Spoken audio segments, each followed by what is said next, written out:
नमस्कार, स्वागत है आपका एमपी तक पर। मैं हूं रवीश पाल सिंह। एमपी तक की खास पेशकश एमपी फाइल्स में आज हम बात करने वाले हैं विधानसभा में उठे उस सवाल के बारे में जिसका लेना देना सिर्फ राजनीति से नहीं बल्कि मध्य प्रदेश के लाखों सरकारी कर्मचारियों से है। दरअसल विधानसभा का मानसून सत्र चल रहा है, सवाल कई सारे हो रहे हैं सरकार से, और इस बीच कांग्रेस की विधायक सेना पटेल ने एक सवाल पूछा। सरकार से उन्होंने ये सवाल पूछा कि मध्य प्रदेश में ओपीएस यानी ओल्ड पेंशन स्कीम कब से लागू की जाएगी। वित्त मंत्री जगदीश देवड़ा को जवाब देना था। उन्होंने स्पष्ट कर दिया कि फिलहाल मध्य प्रदेश में ओपीएस लागू करने का कोई विचार नहीं है। उन्होंने ये भी कहा कि साल 2005 से लेकर अब तक जितने भी पेंशन हैं वो सभी पेंशनधारी एनपीएस के तहत पेंशन पा रहे हैं। अब इसे लेकर के तलवारें खिंच गई है। कांग्रेस ने साफ कर दिया है कि वो ओपीएस हर हाल में लागू करवा के रहेगी।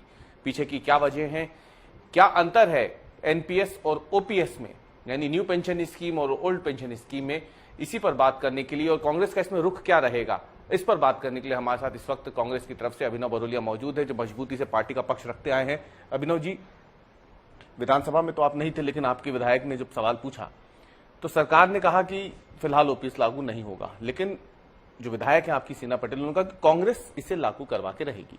आप ये बताइए कि क्या ऐसा मुख्य अंतर है इन दोनों में जिसकी वजह से कांग्रेस चाहती है कि ओपीएस लागू हो। देखिए, इसे हठ धर्मिता कहेंगे कि सरकार ने आज हाथ खड़े कर दिए कि हम बुजुर्गों के साथ नहीं हैं, हम कर्मचारियों के साथ नहीं हैं, हम पेंशनधारियों के साथ नहीं हैं। हम लगातार ये मांग कर रहे हैं कि ओल्ड पेंशन स्कीम को लागू किया जाए मध्य प्रदेश में, लेकिन सरकार लगातार उससे भाग रही है और आज उसने साफ साफ बोल दिया है। देखिए, सरकार चाहती है कि इसमें कर्मचारी निवेश करें और हम फिर उन्हें पेंशन दें, और उसके लिए भी वो तरसे, मतलब वो कर्मचारियों को तरसाना चाहती है, बेबस करना चाहती है, मजबूर करना चाहती है कि उनके हिसाब से सब कुछ चले। पेंशन का हक हर कर्मचारी को है। लगातार कर्मचारी जो होते हैं वो रीढ़ की हड्डी होते हैं हर सिस्टम के, सरकार चलाने में, और हर चीज, और घर तक के होते हैं। घर में एक उनका जो परिवार होता है, उसके वो जिस तरीके से घर परिवार को चलाते हैं, उसमें देखते होंगे आप कि वो एक व्यक्ति होता है जो कर्मचारी होता है, और पूरे परिवार में अगर उसके साथ कुछ गलत हो जाता है तो उसका सहारा पेंशन ही होता है जी। और उस पेंशन के लिए वो लगातार लड़ रहे हैं, प्रदर्शन कर रहे हैं। बुजुर्ग लोग आप देख रहे होंगे, दिल्ली हो, भोपाल हो, सब जगह लगातार लड़ाई लड़ रहे हैं। और ऐसा बोलना, जंतर मंतर पर तो बड़ा प्रदर्शन हुआ था। मैं वही बता रहा हूं कि ऐसा बोलना ये दिखाता है कि हम जो लगातार बोलते हैं कि ये तानाशाही, दादागिरी, गुंडागर्दी, ये सरकार वो कर रही है। आज दादागिरी दिखा दी इन्होंने। कर्मचारियों को अपनी जो एक हट होती है और अपना आदेश जो होता है वो बता दिया कि हम नहीं लागू करेंगे ओल्ड पेंशन। नुकसान क्या है कर्मचारियों का अगर ओपीएस उन्हें नहीं मिलता? देखिए, इसमें ओल्ड पेंशन स्कीम और न्यू पेंशन स्कीम में जमीन आसमान का अंतर है। ओल्ड पेंशन स्कीम में कर्मचारियों को कोई रिस्क नहीं है। इसमें रिस्क है कि आप हमको पैसा दें, हम आपके पैसे को निवेश करेंगे। अरे क्यों करेंगे भैया आप निवेश? वो उनका पैसा है, वो अपने हिसाब से जहां उनको सिक्योरिटी डिपॉजिट करना होगा, जहां एफडी बनानी होगी, वैसे करेंगे वो। लेकिन ये ऐसे कई मसले हैं जिनकी फहरिस्त इतनी लंबी है, जिसके लिए लड़ाई लड़ रहे हैं। जंतर मंतर पे लाखों लोग बैठ रहे हैं। आज आप लाखों कर्मचारियों को ठगने का काम कर रहे हैं। ओल्ड पेंशन स्कीम और न्यू पेंशन स्कीम में उलझा रहे हैं कि नहीं हम तो न्यू पेंशन स्कीम, जो भी पेंशन हम दे रहे हैं उस हिसाब से करेंगे।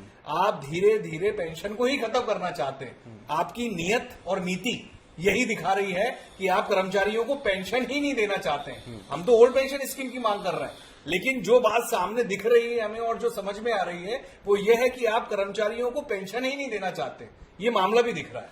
तो अच्छा अभिनव जी, ये मामला लंबे समय से चल रहा है। ओपीएस की जब हम बात कर रहे हैं, कर्मचारी संगठन जो है पूरे देश भर में प्रदर्शन भी कर रहे हैं, मांग भी कर रहे हैं। कांग्रेस ये कहती जरूर है कि हम लागू करवा कर रहेंगे, लेकिन कांग्रेस कर्मचारियों के साथ खड़ी हुई दिखती नहीं है।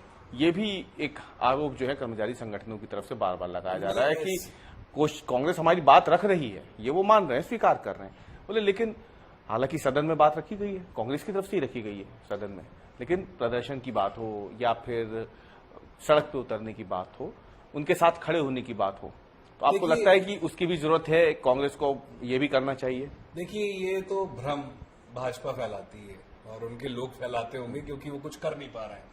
लेकिन हिमाचल प्रदेश में किसने ओल्ड पेंशन स्कीम लागू करी? कांग्रेस ने। आज राहुल गांधी किसकी आवाज उठाते हैं? ओल्ड पेंशन स्कीम की बात कौन करता है? राहुल गांधी करते हैं, कांग्रेस के लोग करते हैं, क्या भाजपा के लोग करते हैं? नहीं करते भाजपा के लोग। हम लगातार उनकी लड़ाई लड़ रहे हैं, धरने प्रदर्शन हो रहे हैं। भोपाल में भी हम लगातार जहां जहां कर्मचारी संघ, आज आप देख लीजिए विधानसभा चल रही है पिछले 8-9 दिन से, और लगातार कर्मचारी हर वर्ग के जो प्रदर्शन कर रहे हैं उनके साथ हमारे नेता खड़े हैं। उनकी आवाज को विधानसभा में उमंग सिंह नाहर जी उठा रहे हैं, हमारे विधायक उठा रहे हैं, सभी लोग उठा रहे हैं। आज भी किसने आवाज उठाई? सेना पटेल जी ने। उन्होंने ये बात रखी और दड़े दम बोला। जब उनके मंत्री और उनके नेताओं ने जब बोला कि नहीं हम लागू नहीं करेंगे, तो हमारे लोगों ने बोला हम लागू करा के रहेंगे।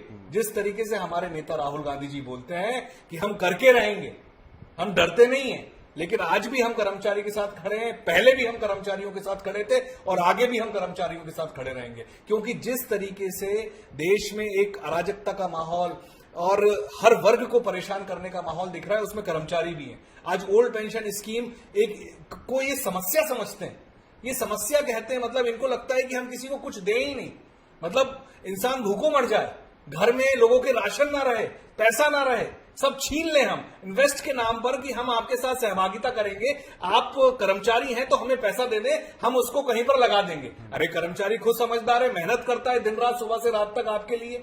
आज आप रवीश जी यहां बैठे हैं, आपको ऐसा बोल दिया जाए कि आपकी तनख्वाह इतनी इतनी है और उसमें से अंशदान मैं ले लेता हूं और उसके बाद इसको मैं अपने हिसाब से रूट करूंगा, तो आपको अच्छा लगेगा क्या? वही तो कर्मचारियों की विडंबना है। कर्मचारी आज जो दुखी है कि मैं दिन रात सरकार के लिए काम कर रहा हूं, मेहनत कर रहा हूं और सरकार मेरे साथ ये कर रही है।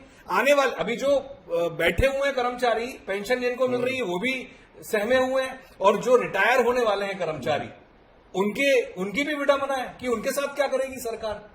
तो कर्मचारियों की लड़ाई कांग्रेस लगातार लड़ रही है और आगे भी लगातार लड़ती रहेगी। बहुत बहुत धन्यवाद। हमसे बात करने लगी ये थे कांग्रेस की तरफ से अभिनव भदौरिया, जिन्होंने मजबूती से पार्टी का पक्ष रखा है, साफ कर दिया है कि ओपीएस को लेकर के जो तमाम विवाद चल रहे हैं, जो मांग कर्मचारी संगठनों की है, उस पर वो मजबूती से उनका पक्ष लेते हुए ओपीएस हर हाल में लागू करवाने की कोशिश करेगी, साफ कर दिया। ये विधानसभा में भी कांग्रेस की तरफ से कहा गया, विधानसभा के बाहर भी कांग्रेस इसी बात पर अड़ी हुई है। देखना अब यह है कि सरकार पे इसका असर कितना हो पाता है, और जिस तरीके से हिमाचल प्रदेश में ओपीएस लागू हुआ, मध्य प्रदेश में या फिर अन्य राज्यों में ओपीएस को लेकर के क्या नए फैसले लिए जा सकते हैं, ये भी देखने वाली बात होगी।